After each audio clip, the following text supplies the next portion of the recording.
Alright, so long time back, I was asked a question that there are so many transits happening in our horoscope every day. Moon is transiting every day, and there are fast moving planets like Sun, Mercury, Venus, which change a sign in around 20, 25, 30 days. Mars, 45 days near around. Then we have planets like Jupiter for 1 year, Saturn, very long, Rahu Ketu also very long.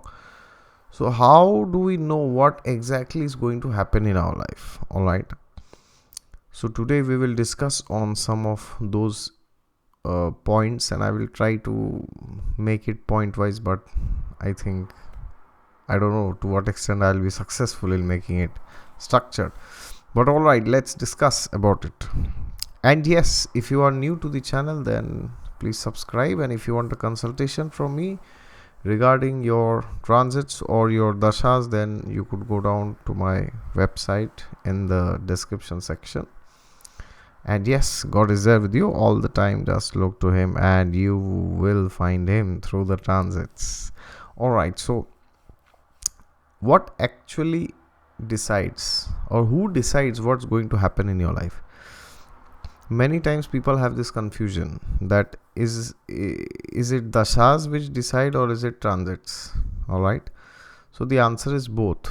Now the confusion is, suppose both are saying different things, then how do we see this? Okay, so for example, if a dasha is telling that you will have great achievements in life in your career front, so then suppose there are too many planets transiting in our Dusthana houses, the 6th, 8th and the 12th houses, then what happens?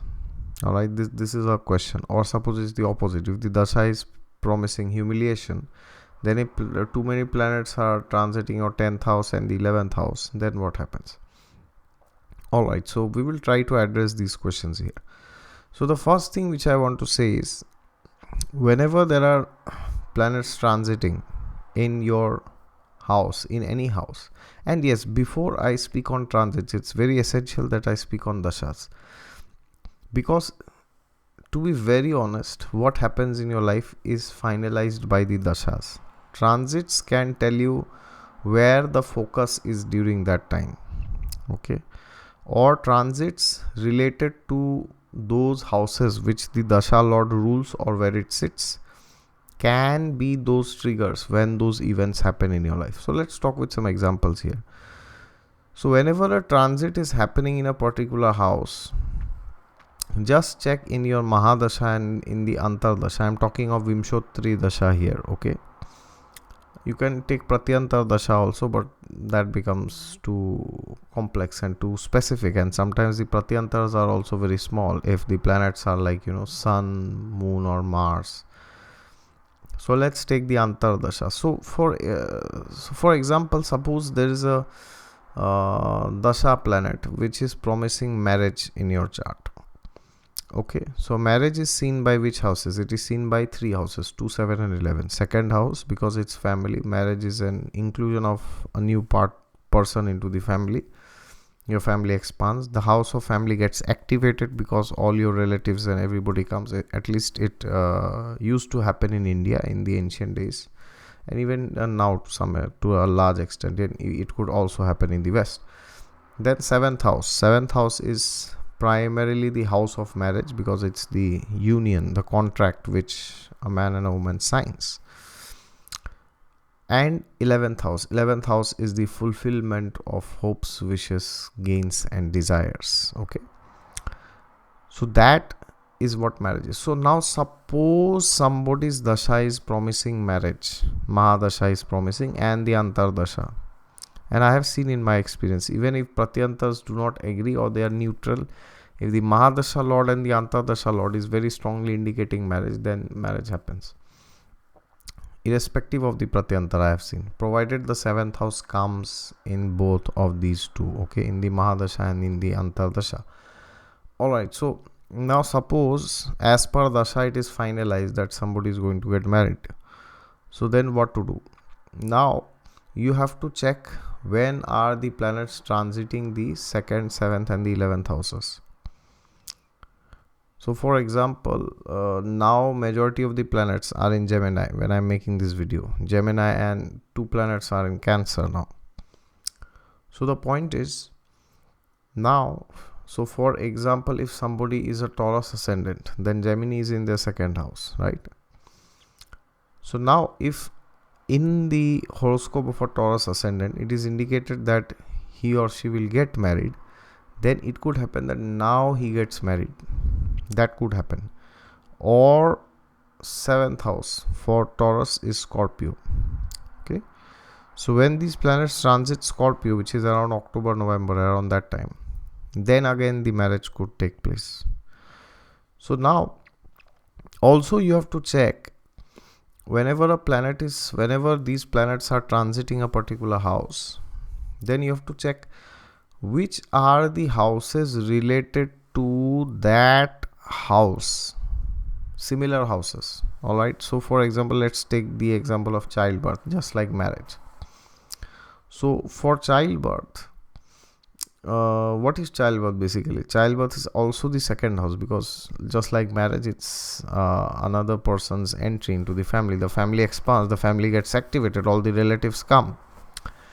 And primarily it is the 5th house, because 5th house is the house of children, and it is also the 9th house to some extent, because the 9th house deals with your lineage. All right, so your father and your grandfather, your parents and everybody, all your parents and anybody in that line, anybody senior to even your boss, your guide, your gurus, everybody is that. Okay, so when a child comes, that child becomes a part of that lineage. So that is why the 9th house is also important for children.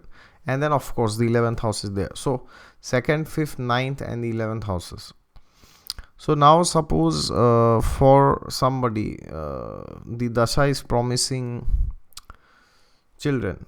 All right, so it's not necessary that the planets have to transit in his or her 5th house, only then there can be birth of a child. It's not necessary. They might transit the 2nd, 9th or the 11th. Even then this could happen, because these houses are also indicating childbirth. All right, that is one thing. And another thing I would like to say is, just check your original birth chart. In the original birth chart, and this I have seen again and again and again and again, the houses which are having the most prominence in the chart, all right, when planets transit these houses in a particular month or in a particular year, then irrespective of the dasha, you will feel that these houses have become activated. So what do I mean by this? So for example, suppose, and this is irrespective of what dasha the person is running. Okay, so for example, suppose somebody has too many planets in the 7th house, or prominent planets. Prominent planets means sun, moon and the lord of the ascendant, lord of lagna. Okay, and at times it can also be the dispositor of moon, I have seen, or the dispositor of the lagna lord. But let's take these 3 for the beginners: sun, moon and lord of the ascendant. So, or suppose they have 3, 4 or 5 or 6 planets sitting in the 7th house. Then what I have seen is, irrespective of their dasha, and this will not hold true if somebody has 1 or 2 or 3 planets. I would say more than 3 planets, because if you have 4 or more planets in any particular house, then it becomes very prominent.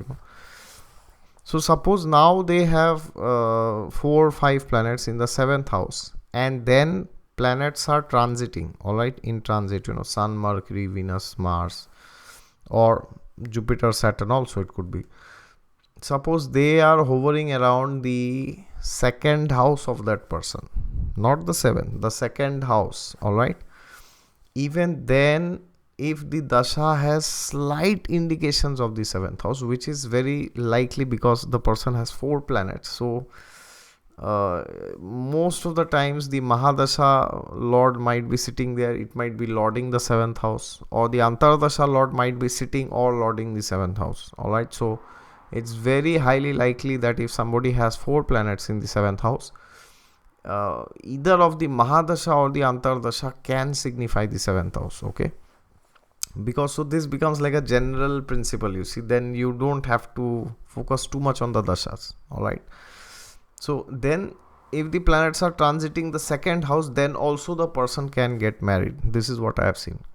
Now if somebody does not have planets in the 7th house or the 2nd house or the 11th house, then the dasha has to very strongly indicate, all right? So it then the transits will only give results if it is like this. For example, suppose somebody's 2 7 11 is empty, okay, 2nd 7th and 11th, and then in dasha the person is running the Mahadasha of the 7th lord and the Antardasha of the 2nd lord, or the Antardasha of the 11th lord, or the Pratyantar, or either ways you say, So then the 2nd 7th and 11th houses, all three are getting activated by Mahadasha, Antardasha and Pratyantardasha.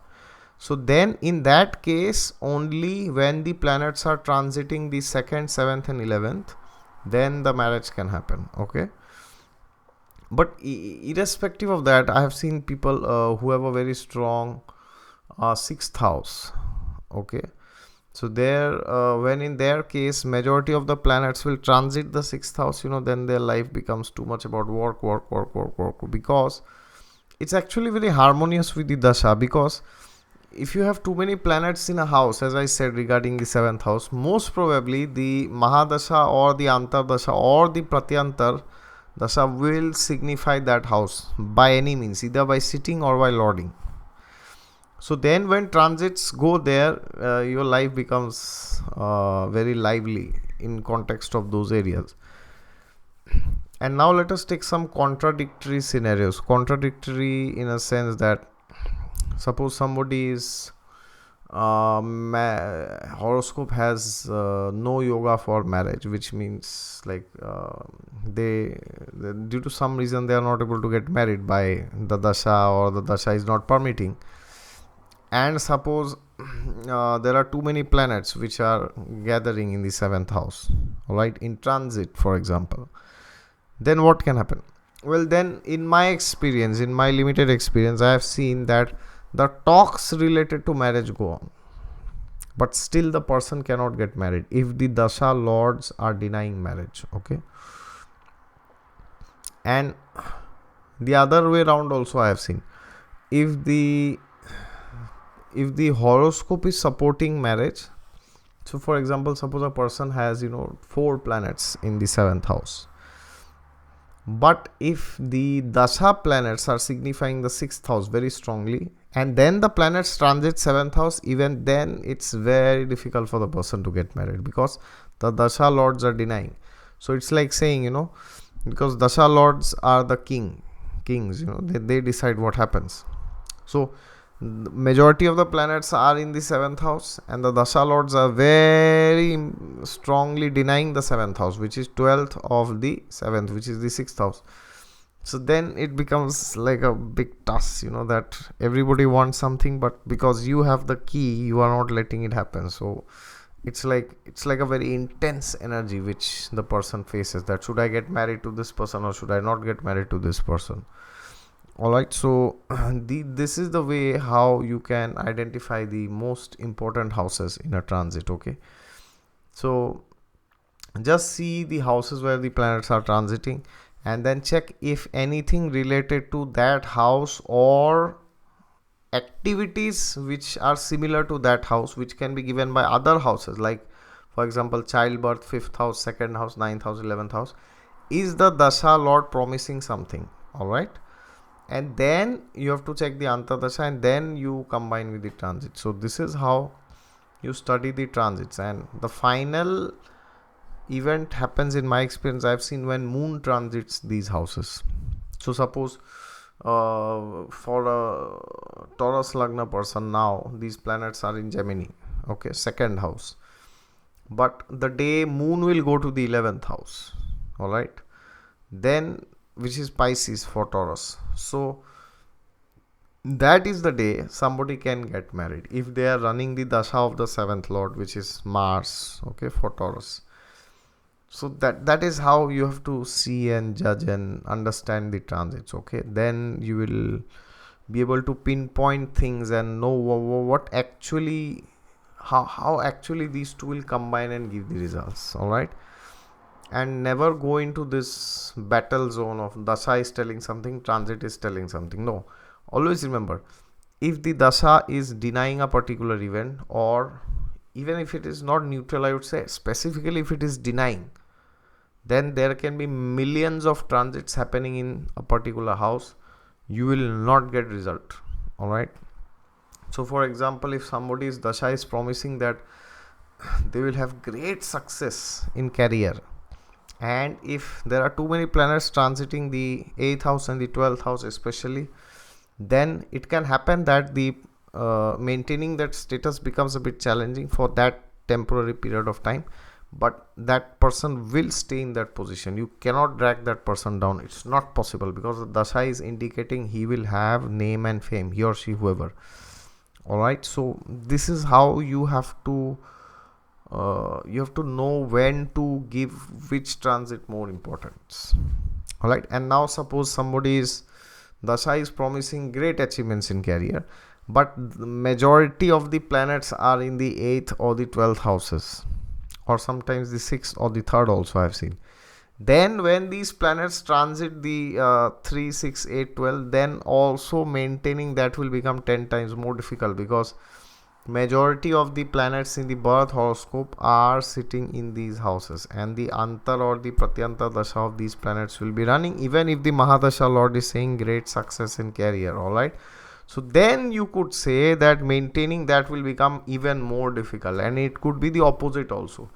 So suppose somebody has difficulty in career according to dasha, and his planets are transiting in the 10th and the 11th houses, then for temporary time he might get some opportunity, but because the dasha is denying him name and fame, in fact it's saying defame me, then he will eventually not be able to utilize those opportunities, and that those transits will have no value. All right, so, and you also have to use desh kal patra, time, place, circumstances. So this is how you have to see which houses are the most important houses in a transit, and this is how you have to combine with the dashas. All right, so there you go. If you are new, then please like, comment, share and subscribe this video with somebody who wants to know how dashas and transits work simultaneously, okay, in harmony. And yes, if you want some help with your personal chart regarding dashas or transits, you could always go down to my website. Down in the description section you will find the link there. And yes, God is there with you all the time. Just look to him and you will find him. Thank you very much.